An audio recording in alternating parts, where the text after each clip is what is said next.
Praise the lord అందరికీ. ఈరోజు నా వ్యక్తిగత వాగ్దానాన్ని మీతో పంచుకోవాలనుకుంటున్నాను.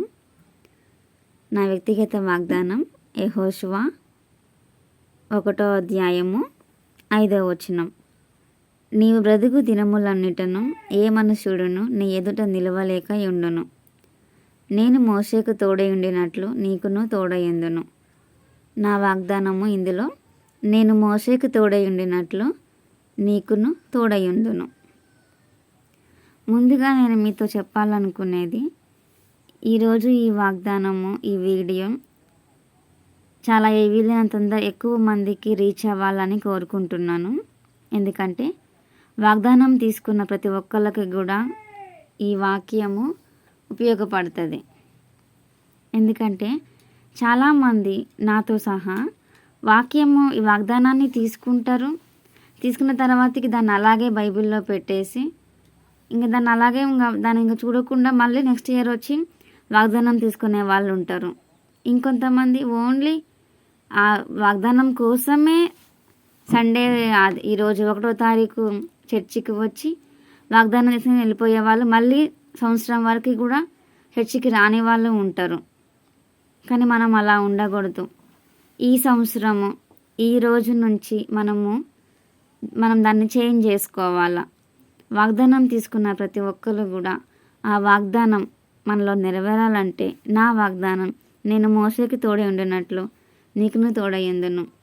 ఈ వాక్యం నా జీవితంలో నెరవేరాలంటే, నాకు కూడా దేవుడు తోడై ఉండాలంటే, నేను ఈ అధ్యాయాన్ని చదివి, ఈ అధ్యాయంలో దేవుడు నాకేం చెప్తున్నాడో నేను దాన్ని తెలుసుకొని ఆ ప్రకారం నేను ఈ సంవత్సరం అంతా నేను జీవిస్తే, అప్పుడు దేవుడు నాకు ఈ వాగ్దానం నా జీవితంలో నెరవేరుతుంది. అయితే నా అధ్యాయాన్ని ఈరోజు మనము చదువుకుంటే, మొదటి వచనం నుంచి కొన్ని వచనాలు చూసుకుందాం. యెహోవా సేవకుడైన మోషే మృతి నొందిన తరువాత యోహాను, నూను కుమారుడును మోషే పరిచారకుడునైన యెహోషువకు ఇలాగూ సెలవిచ్చెను. నా సేవకుడైన మోషే మృతి నొందెను కాబట్టి నీవు లేచి, నీవును ఈ జనులందరూ ఈ యొర్దాను నది దాటి నేను ఇశ్రాయేలీయులకు ఇచ్చుచున్న దేశమునకు వెళ్ళుడి. నేను మోషేతో చెప్పినట్లు మీరు అడుగుపెట్టు ప్రతి స్థలమును మీకు ఇచ్చుచున్నాను. అరణ్యమును, ఈ లెబానోను మొదలుకొని మహానది అయిన యూఫ్రటీసు నది వరకును, హిత్తీయుల దేశమంతయు పడమట మహాసముద్రము వరకును మీకు సరిహద్దు. నీవు బ్రతుకు దినములన్నిటను ఏ మనుష్యుడును నీ ఎదుట నిలవలేక యుండును.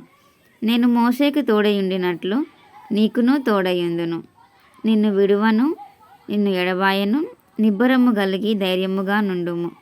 వారికి ఇచ్చేదనని నేను వారి పితరులతో ప్రమాణము చేసిన ఈ దేశమును నిశ్చయముగా నీవు ఈ ప్రజల స్వాధీనము చేసేదవు. అయితే నీవు నిబ్బరము కలిగి జాగ్రత్తపడి బహుధైర్యముగా నుండి నా సేవకుడైన మోషే నీకు ఆజ్ఞాపించిన ధర్మశాస్త్రం అంతటి చెప్పున చేయవలెను. నీవు నడుచు ప్రతి మార్గమున చక్కగా ప్రవర్తించినట్లు నీవు దాని నుండి కుడికి గాని ఎడమకు గాని తొలగకూడదు. ఈ ధర్మశాస్త్ర గ్రంథమును నీవు బోధింపక తప్పిపోకూడదు. దానిలో వ్రాయబడిన వాటన్నిటి ప్రకారము చేయుటకు నీవు జాగ్రత్త పడినట్లు దివారాత్రము దాన్ని ధ్యానించిన ఎడల నీ మార్గమును వర్ధిల్ల చేసుకొని చక్కగా ప్రవర్తించెదవు. నేను నీకు ఆజ్ఞ ఇచ్చియున్నాను గదా. నిబ్బరము కలిగి ధైర్యముగా నుండుము. దిగులు పడకము, జడియకుము. నీవు నడుచు మార్గమంతటిలో నీ దేవుడైన యెహోవా నీకు తోడయుండును. సో ఈ వచనాలలో దేవుడు నాతో నాకు దేవుడు చెప్తున్నది. 7వ వచనం మనం చూసుకుంటే, అయితే నీవు నిబ్బరము కలిగి జాగ్రత్తపడి బహుధైర్యముగా నుండి నా సేవకుడైన మోషే నీకు ఆజ్ఞాపించిన ధర్మశాస్త్రం అంతటి చెప్పున చేయవలెను.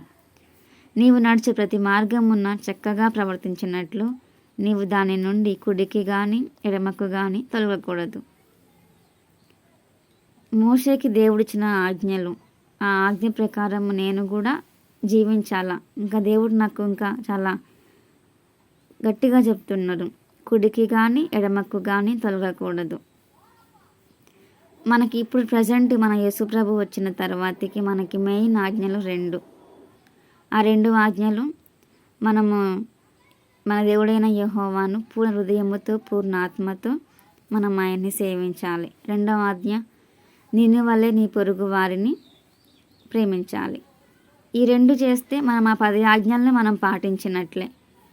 సో నేను ఇంకా ఎవరెవరికైతే ఈ వాగ్దానాలు ఈ యెహోషువ గ్రంథంలో ఈ వాగ్దానం ఎంతోమందికి వచ్చి ఉంటుంది, వాళ్ళందరూ కూడా మనము ఇలా చేయాల, ఆయన ఆజ్ఞ ఈ 2 ఆజ్ఞలన్నీ మనము పాటిస్తే, మనము కుడికిగా ఎడమగా మనం తొలగకుండా ఉంటే దేవుడు మనకి తోడై ఉంటాడు.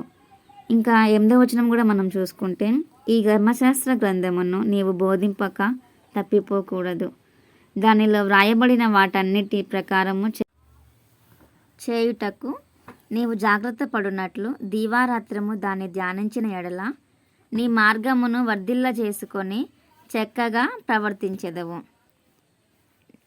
సో మనము ఆయన గ్రంథాన్ని, ఆయన ధర్మశాస్త్రాన్ని, ధర్మశాస్త్రం అంటే మనకి ఇప్పుడున్న మన బైబిల్ని మనము దీవారాత్రము ధ్యానించిన ఎడల, దీవారాత్రము మనం దాన్ని ధ్యానించాల.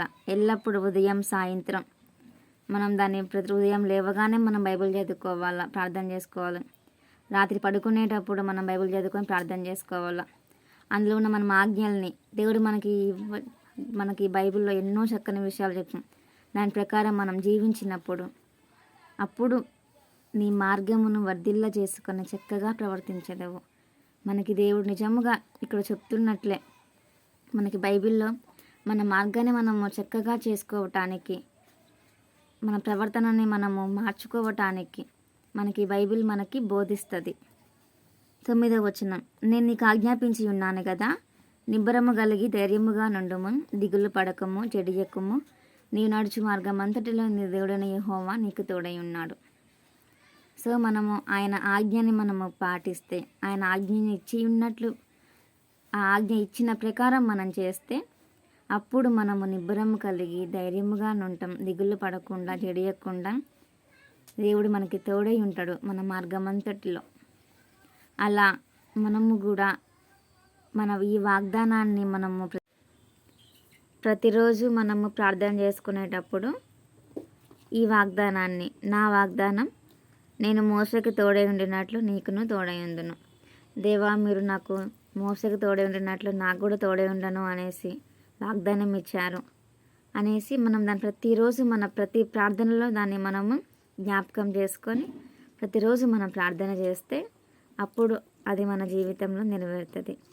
మనం ఇలా ఉండాలని దేవుడు మనకి సహాయం చేయనుగాక. ఆమేన్.